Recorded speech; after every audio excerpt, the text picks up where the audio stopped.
Welcome to my workshop. My name is Tomasz and you're watching Casual DIY channel. On today's topic, Snipe.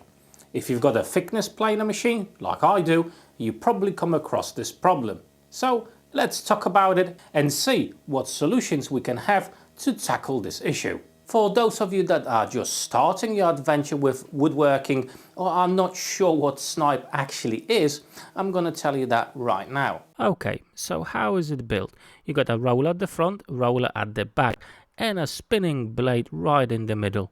As the board goes through, the rollers are putting a lot of pressure on the piece of timber, downward pressure, so it sticks to the table just over here. And as you are getting to the end of the board, then you are only supported by the back roller. And what usually happens, that one roller is putting too much pressure in one place and it's lifting slightly the board, digging into the blade. So what will happen, the blade will cut out a groove in your board, okay? So you're gonna have this channel running across your board. I'm gonna try to run one board and show you exactly how it looks like.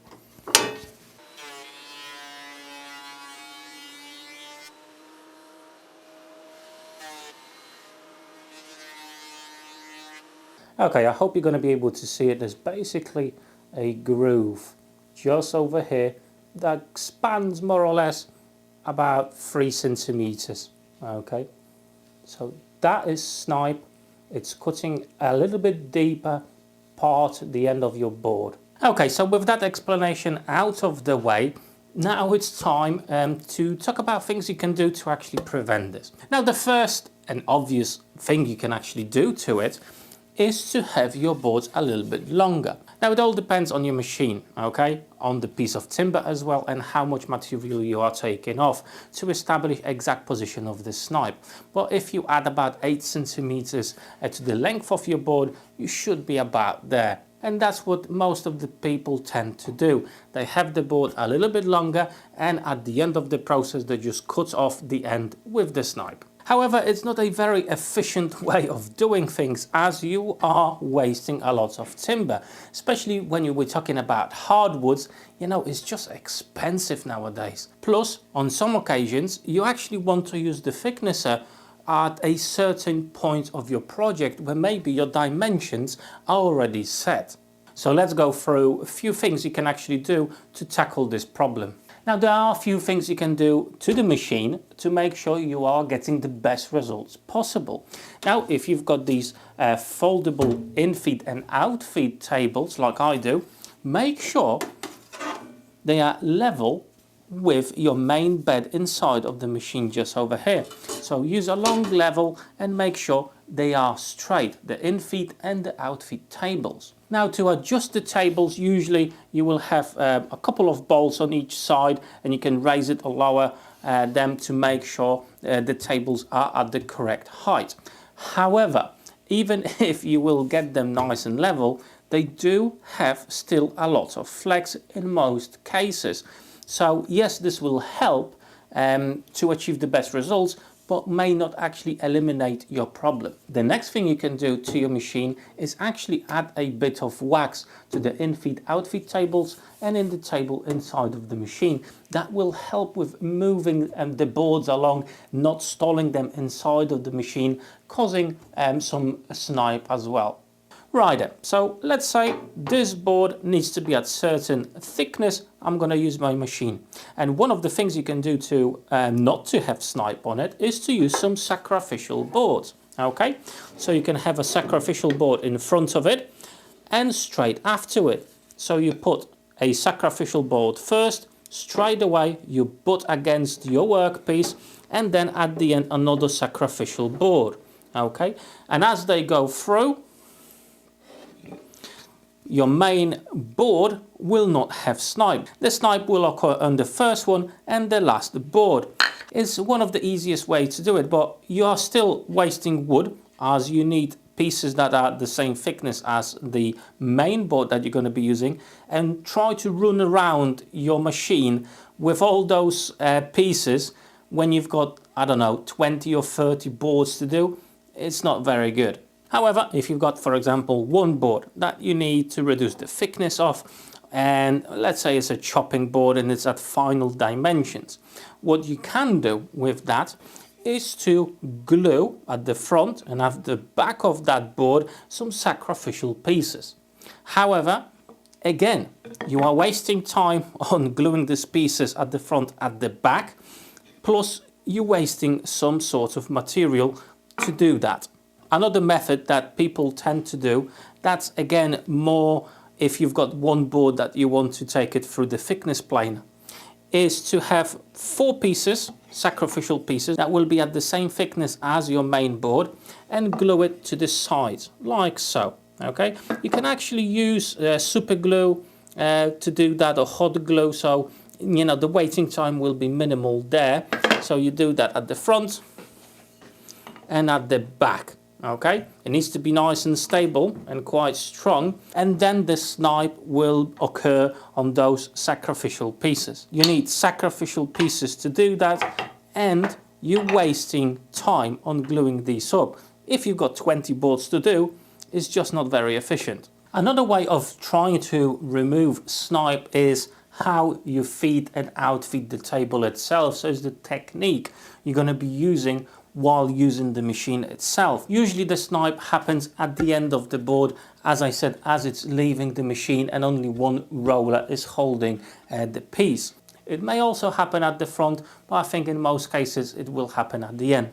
So as the board is going through your machine, what you can do is to hold your board slightly up. Okay, so you are putting the same exact pressure on the board, and the board, as it leaves the first roller and it's only supported by the second roller, it will not jump. Okay, it's a nice stable position, you're holding the piece, and it will go through like that. If you do get really good at this technique and you position yourself correctly, you can actually remove the snipe with this. So let me just quickly show you the technique I'm talking about.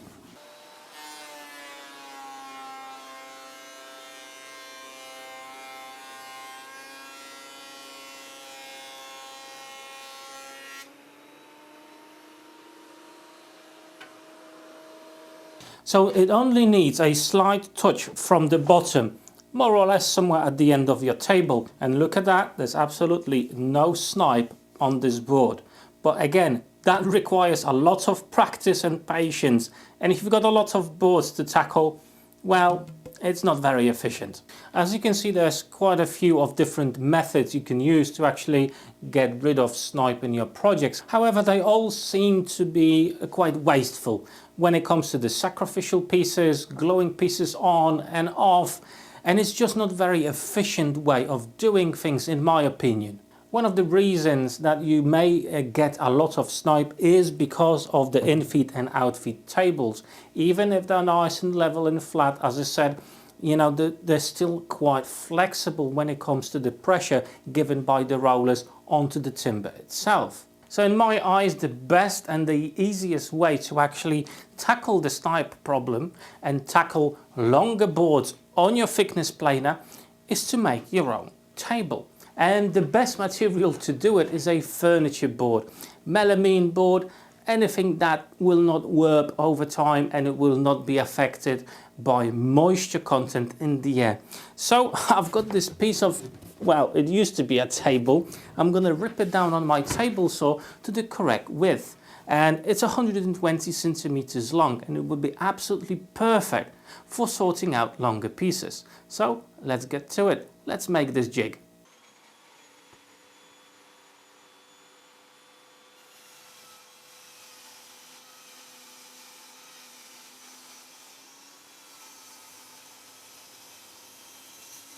Okay, we've got our board, fits in there nicely.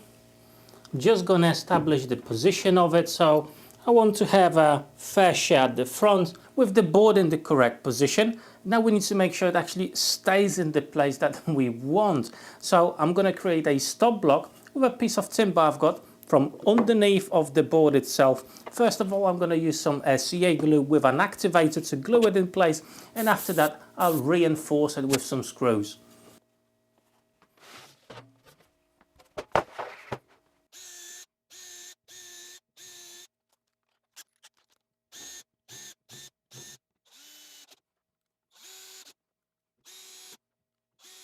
and I'm going to apply a bit of wax for that nice and smooth motion.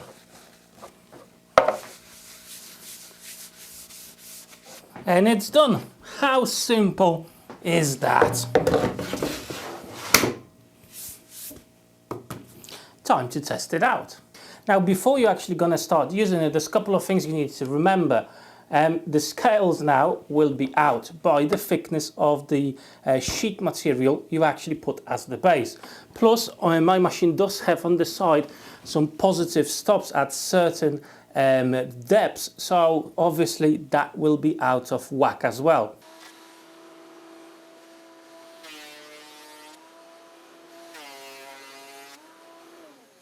And if by magic, no snipe at all at the front, at the back, I'm going to show you that in a second. Such a simple jig, and it clearly works, even on longer pieces like these, where these are the most problematic ones. So check it out. Absolutely dead on flat, no snipe at all. I'm going to show you the other end. There you go, perfect. And now with the in-feed table is being a lot longer, same as the out-feed table, it's a lot easier to tackle longer boards. Longer than this is actually short, but I've got some timber that's 2 and 3 meter long, and it will be much easier to tackle it with this simple jig. Now, is it the best of all solution in all cases?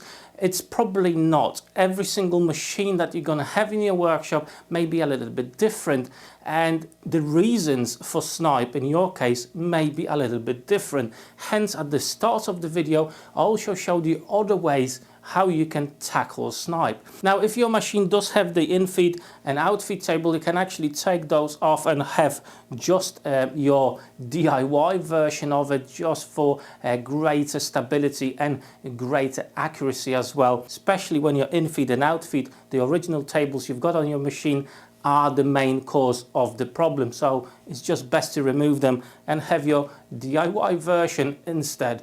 Now, this option has got one more benefit. Most of the machines of this type will be limited to what thickness you can actually tackle. I'm talking about the thinnest materials you can actually tackle. In my case, I believe it's 7 or 8 millimeters in thickness. And for my upcoming project, I need boards that are 6 millimeters in thickness, and they're not very long either. So this addition will be absolutely perfect for me to tackle that project. But hey, that's for another video that I hope you'll watch in the future. If you enjoyed today's video, drop me that like button down below, and consider subscribing to my channel if you haven't done so yet, as I do have a lot more cool videos about workshop jigs, workshop and general projects, DIY and everything else. For those videos, I've got really cool playlists just over here that you can click on right now and see. Maybe something will tickle your fancy. I'll hope to see you on my other videos. Take care.